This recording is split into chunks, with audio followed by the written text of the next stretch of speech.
Gaurtik aurrera, Memoria Demokratikoko gune izango da Eibar. Halaxe izendatu dute astearte honetan. Egun esanguratsuan egin dute izendapena, 95 urte egin ditu eta 1931ko apirilaren 14an herriko Unzaga plazan Espainiako Bigarren Errepublika aldarrikatu zutenetik. Estatuko lehen udalerria izanik.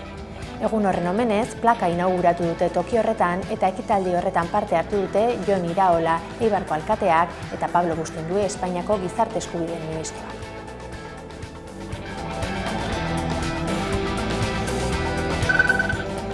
Araba, Bizkaia eta Gipuzkoako kartzeletan izandako presoen heriotzak ikertzeko eskaera luzatu dio salaketak Euskal Autonomia Erkidegoko Arartekoari. Espetxeetan egoera larria eta egiturazkoa dela salatu dute elkarte honek eta katearen loturak eta neurriak hartzea beharrezkoa dela azpimarratu dute iragarritako heriotzak ekiditearen bidean. Zentzu honetan, patologia duala duten presoei laguntzeko exigitu dute, buru osasuneko arazoak eta drogen menpekotasuna dutenei alegia.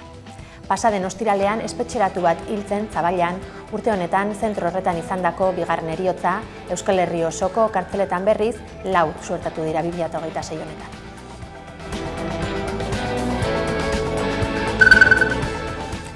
Soziolinguistika klusterrak egindako ikerketa batek ondorioztatu du garrantzia eman behar zaiola oinezkotasunari, eremu publikoari eta haurrentzako jolas eremuak sortzeari. Izan ere, hirigintza ereduak euskararen erabilerarako baldintzetan eragina du, hirigintzaren eragina euskararen kale erabileran ikerketaren arabera. Zarauzko, Tolosako, Hernaniko, Zornotzako eta Gernika Lumoko errealitateak aztertu dituzte horretarako eta ondorioen artean hauxe nagusia. Euskararen erabilera sustatu nahi bada, hizkuntza politikekin batera, hirigintza politikak ere erdigunean jartzea garrantzitsua da.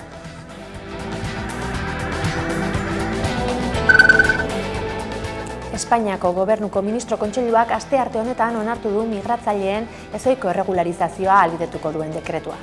Neurri honek Hego Euskal Herrian 30.000 pertsonari eragingo diela aurreikusi dute. Bihar argitaratuko dute neurria Espainiako aldizkari ofizialean eta apirilaren 16 eta ekainaren 30 bitarte aurkeztu ahalko dituzte herritarrek eskaerak.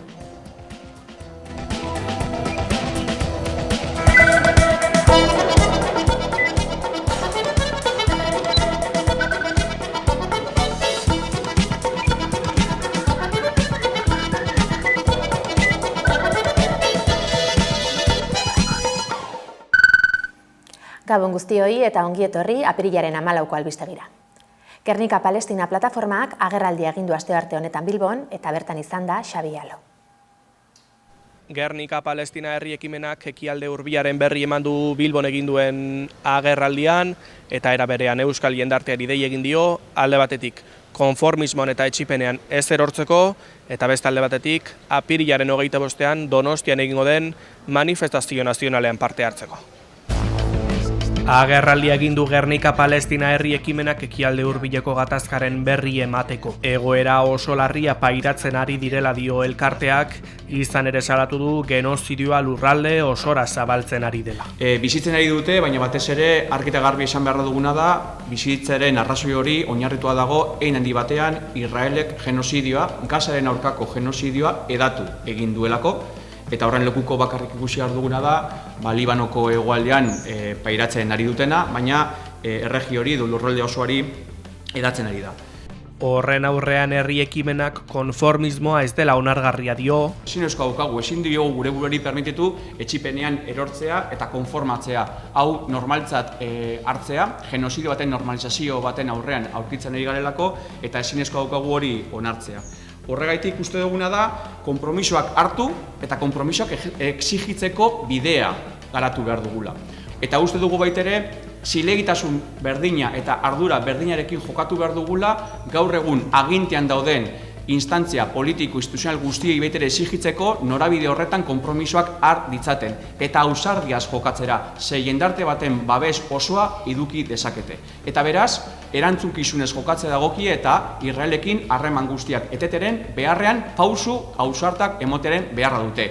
Arlo komertzialean, ekonomikoan, diplomatikoan, kirolan, unibertsitarioan, eta bar, eta bar, eta bar. Eta dei zuzena egitio jendarteari. Mundu osoa izan behar duguna da, impunitatea amaitu beharra dagoela. Eta impunitatearen bitartez ezin dugula permititu onurak ateratzea impunitate horren bitartez. Horiek horrela Gernika Palestina herri ekimenak kaleak hartzera animatu nahi ditu herritarrak, Gernikako bombardaketaren urteurrenaren bezperan, hilaren 25ean, Donostian egingo den manifestazio nazionalean parte hartezaten, Gernikako herritik genozidiorik ez, gerrarik ez lelopean. Gizarte zibileko hainbat erakundek CAF Beasaingo enpresa salatu dute Jerusalemgo tranbiaren proiektuan duen parte hartzea dela eta. Salatzaileek fiskaltzari eskatu diote enpresaren zuzendaritzak erantzukizun penalik duen aztertzeko. Gizarte zibileko hainbat erakundek CAF Euskal Herriko enpresa salatu dute Jerusalemgo tranbian duen erantzukizuna dela eta. Salatzaileek Espainiako fiskaltzari eskatu diote enpresaren zuzendaritzak erantzukizun penalik duen aztertzeko. Izan ere, haien aburuz CAFek nazioarteko zuzenbide humanitarioa urratzen du. Era berean, ohartarazi dute fiskaltzak aurrera egin ezean beste bide juridiko batzuk ikertuko dituztela. Berria egunkariak zabaldutakoaren arabera, akusazio publikoa momentuz salaketa aztertzen ari da. Salaketa ezarritako elkarteen artean daude besteak beste, Komunitat Palestina de Cataluña, Terra Santa, Novact, indarkeriarik ezaren aldeko institutua, CSCA, Arabiar kausarekiko elkartasun batzordea, ODECA, gizarte eskubideen eta justizia ekologikoaren aldeko behatokia, Paz con Dignidad erakundea, SUZ, feminismoaren, internazionalismoaren eta justizia globalaren aldeko elkartea, eta Gernika 37 abokatu taldea. LAB sindikatuak erakundeekin bat egin du, azaldu dutenez proiektua legez kontrakoa da eta hasieratik bertan bera uztearen aldekoak izan direla azpimarratu dute. Gernika Palestina elkarteak bere aldetik astearte honetan adierazi du onartezina dela nazioarteko arautegia ez betetzea. Gaur da eguna, ezinezko daukagula onartzea eta badirudi onargarritzat hartu behar dugula nazioarteko arautegia ez betetzea. Eta nazioarteko arautegia ez betetzen ez duen enpresa baten zilegitasunak kolokan jartzea baitere, baina batean pertinente ere bada, ez? Salatzaileek gogoratu dute Beasaingo enpresa Jerusalemen eraikitzen ari den tranbiaren lurretan 736.000 israeldar kolono bizi direla, eta tren horren bilineek okupatutako lurrak zeharkatuko dituztela. Azpimarratu dute linea horietako bat amaitzen dutenean 33 geltokietatik bakarrik 6 balio izango dutela palestinarren auzoetarako. Beste linearekin antzera gertatuko da, zehazki aurreikusitako geltoki guztietatik 2 bakarrik jarriko dituzte palestinarren auzoetan. Gizarte zibileko erakundeek ziden horren kasuan egiten ari den bezala Espainiako Auzitegi Nazionalak auzia ikertzea nahi dute. Kasu horretan ziden horreko presidentea eta zuzendaritza beste bikide genozidio baten konplize gisa ikertu zituzten, Israelgo enpresei altzairua saltzeagatik. Dena den, fiskaltzak ez dio genozidio delitua leporatu, baina kontrabandoagatik ikertuko ditu. Epaitegiek absolbitu egin dituzte Sopelako joko areto baten aurka protesta egitea egotzitako herriko 4 lagun. Guztira 32 urteko espetxe zigorra eta 112.400 euroko isunak eskatu zituzten haientzat. Sopelako 4ekin bat plataformak erabakia txalotu du. Sopelan joko areto baten aurka protesta egitegatik auziperatutako 4 lagunak absolbitu egin dituzte. 5 urtez luzatu da auzia eta guztira 32 urteko espetxe zigorrak eta 112.400 euroko isun ekonomikoak eskatu zituzten haientzat. Horren harira Sopelako 4ekin bat plataforma sortu zuten, egoera bidegabe horri aurre egiteko eta elkartasuna ehuntzera dei egiteko. Mugimendura milaka herritar batu ziren eta sekulako arrakasta izan zuen. Plataformak adierazi duen bezala, azkenean duela 5 urte hasi zen ames gaiztoari amaiera eman diote. Izan ere, astelehen honetan egindako prentsaurrekoan adierazi dutenez, pozik egoteko eta ospatzeko sobera arrazoi dituzte. Nabarmendu dute emaitza hau mugimenduak jaso duen erantzun herritar zabal eta indartsuari esker izan dela eta borrokak merezi duela. Hala, plataformaren ibilbideari amaiera eman diote esker honez, baina ahaztu gabe aurrerantzean ez direla faltan egongo borrokan jarraitzeko arrazoiak.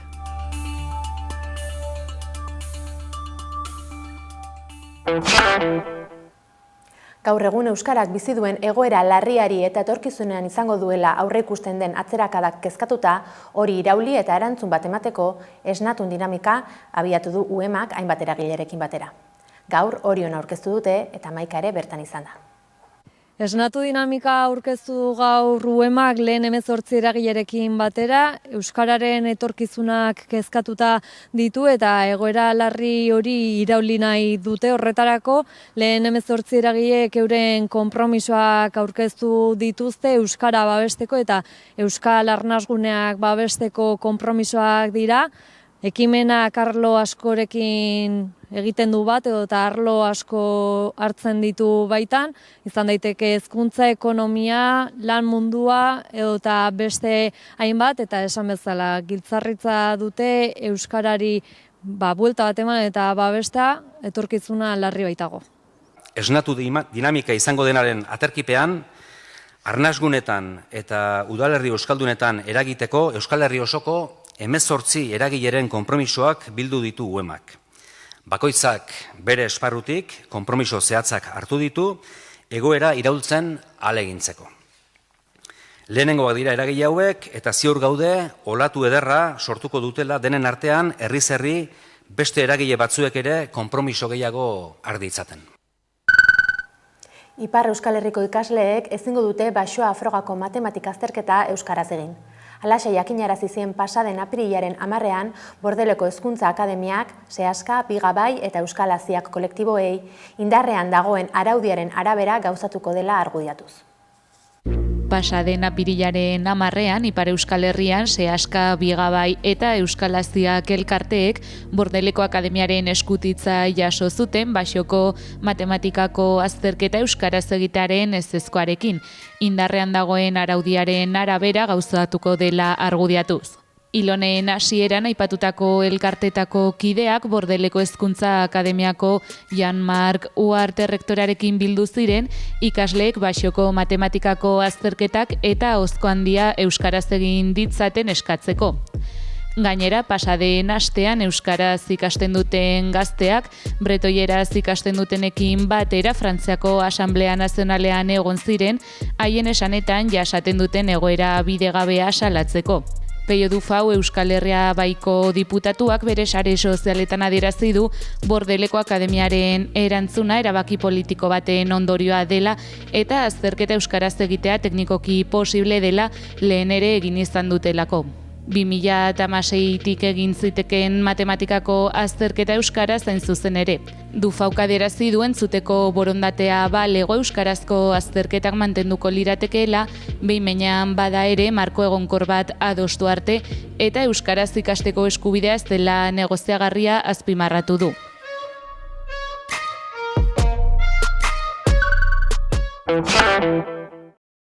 Gaurkoan, giza eskubideak eta memoria demokratikoa izango ditugu hizpide, trantsizioan zentratuko gara bereziki, izan ere aurten 50 urte egingo ditu Hondarribian Guardia Zibilak Josu Zabala erasun irundarra erail zuenetik, eta honi buruz hitz egiteko gonbidatu dugu gaurkoan platora Agus Hernan giza eskubideen behatokiko koordinatzailea. Eguerdion. Egunon, zuri eta ikusle guztiei. Mila esker gonbidapena onartu izanagatik. Esan dugun bezala, datorren irailaren 8an, 50 urte egingo ditu Guardia Zibilak Josu Zabala erasun irundarra erail zuenetik, jendea gertakarietan kokatzeko ze gertatu zen egun horretan. Bueno, kokatu behar dugu egun pestaren eguna handiena dela, alardea egiten dela, momentu honetan gai oso ezaguna da beste arrazoiengatik, eta kontestu horretan pertur desagertuta ere 50 urte, baziren presoak, baziren zenbait elementuak horren inguruan, eta manifestazio bat egin izan zen, Guardia Zibilak pestagun horretan, Guardia Zibilak kargatu zuten, eta Josu Zabala erasun irundarra, Hondarribin parte hartzen zuen bestetan, Guardia Zibil bat tiroz erail zuen.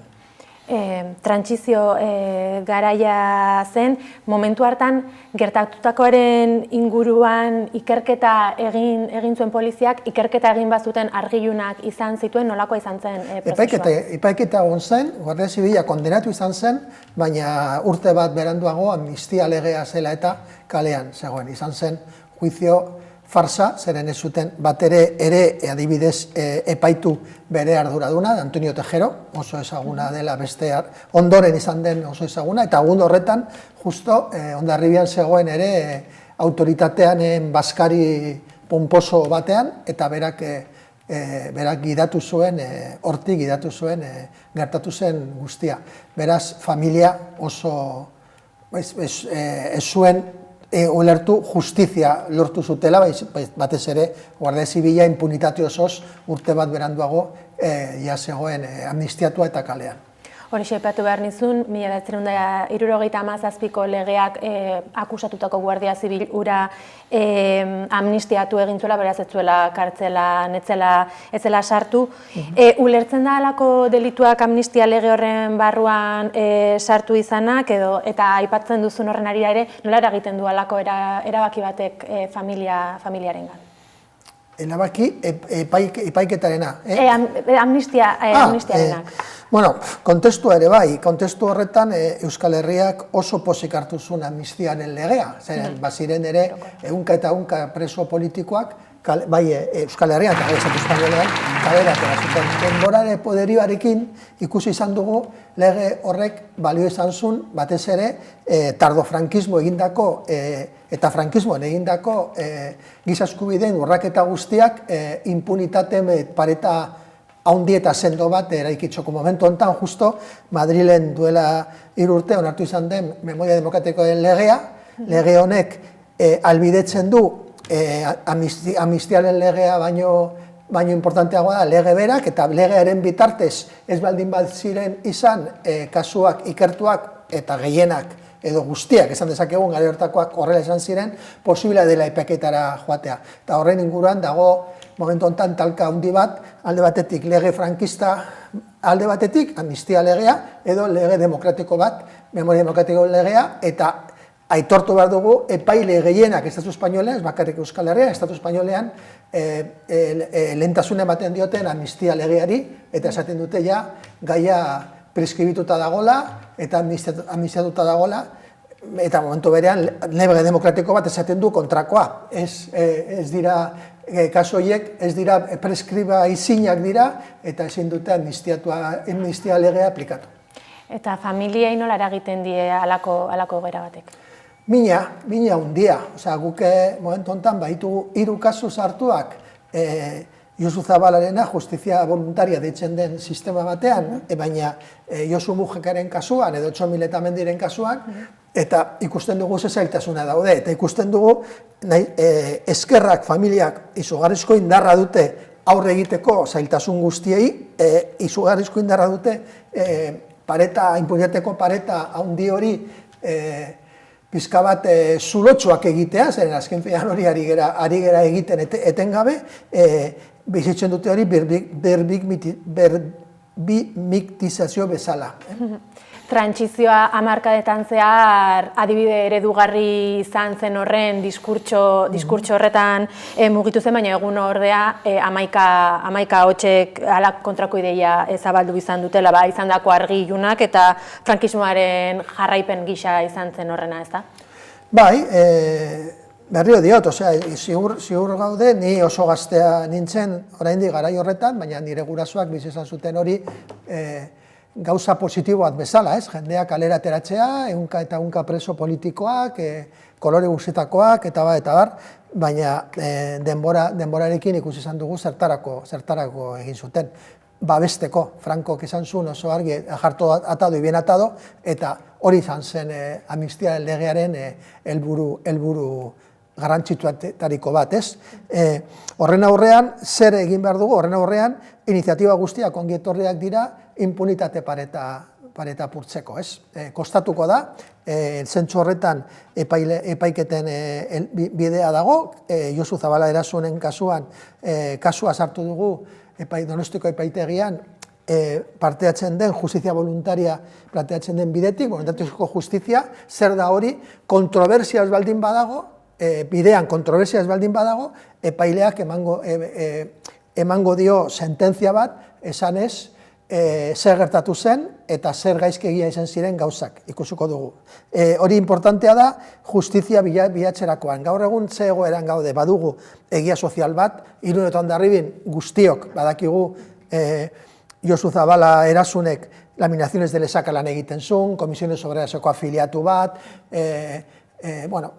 familia esen bat ere oso implikatua politikan denetarik zegoen, baina ez zenbat ere, gero beste gauza gertatu dira familian, eta evoluzio bat egon da, baina garai horretako familiak, esan dezakegun gehienak, ere egia soziala, gero dago egia administratiboa, Josu Zabala dago errekonozituta Eusko Jaurlaritzaren partetik, baina hemen falta dena da, justizia egia, esan nahi dut, egia judiziala barkatu. Eta egia judiziala lortzeko, bide bakarra da hori, giza eskubideen behatokia eta biktima gehienak egia judizialaren bidean edo bide horren honetatik ez dute bilatzen egin duena kartzelan bukatzea.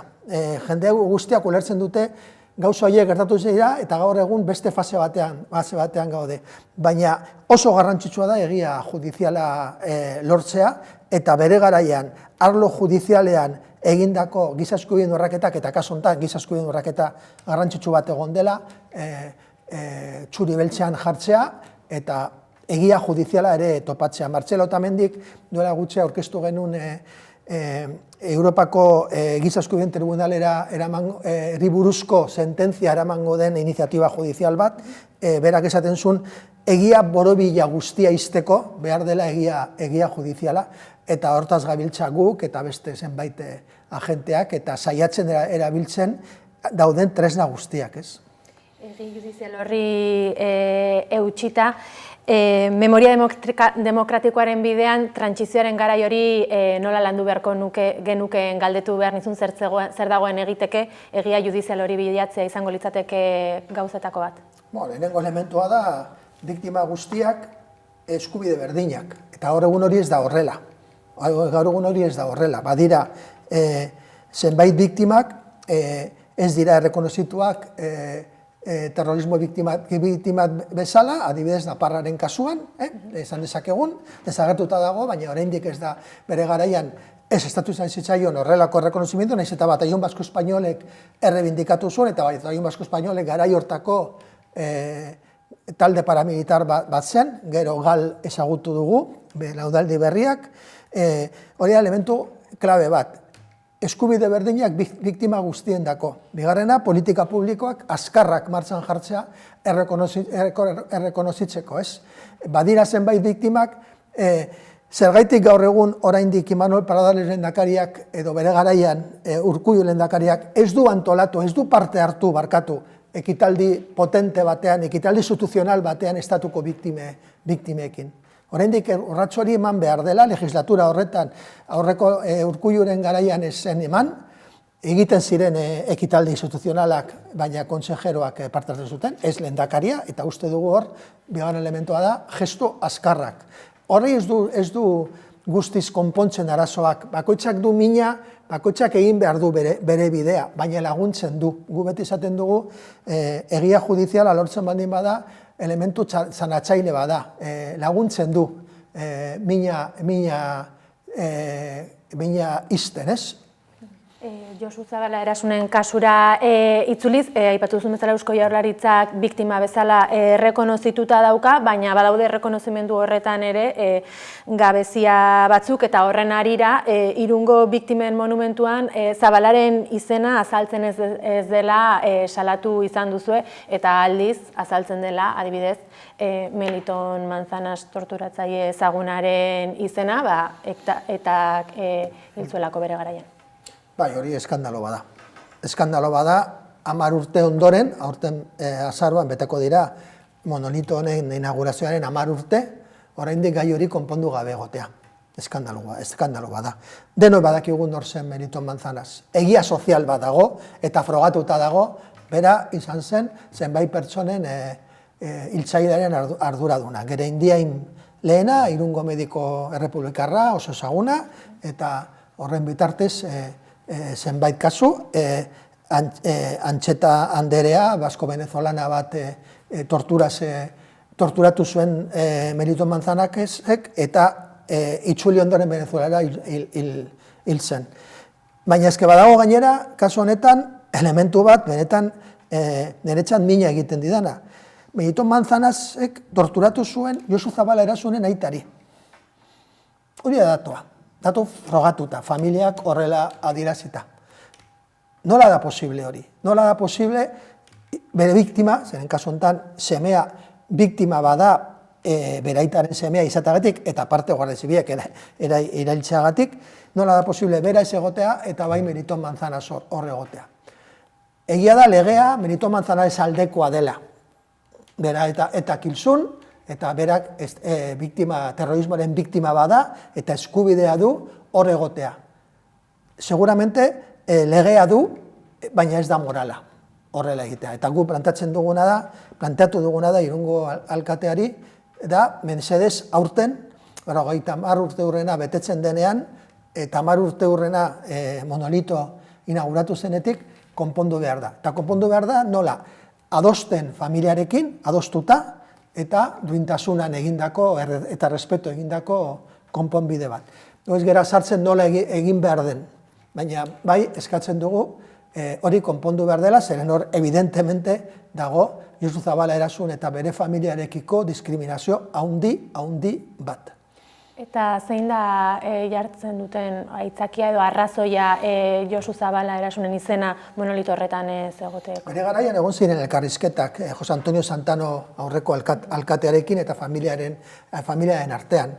Eta hor elementu bat zen Meriton Manzanas hor egotea.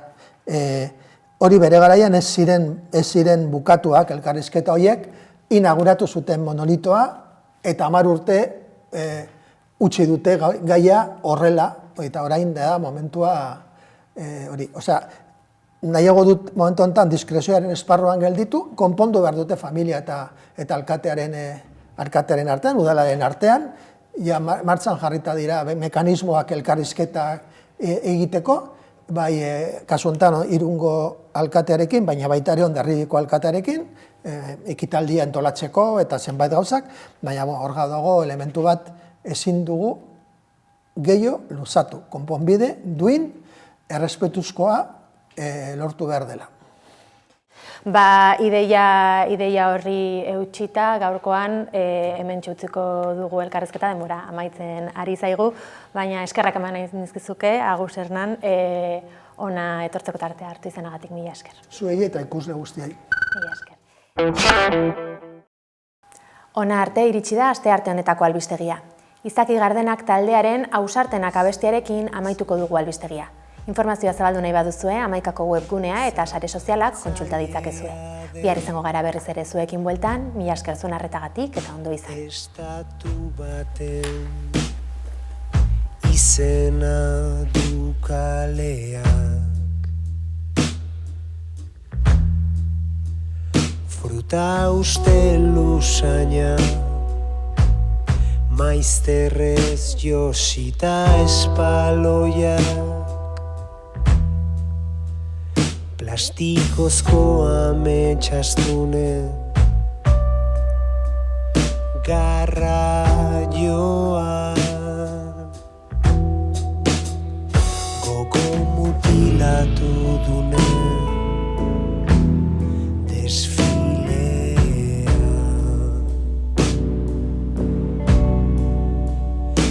orduen araberako isuria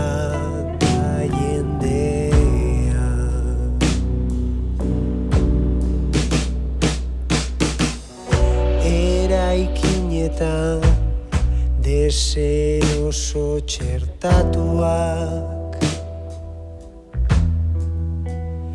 dirudite saltokiek izan dituzte, bizi guztien geruza bihozkabeak,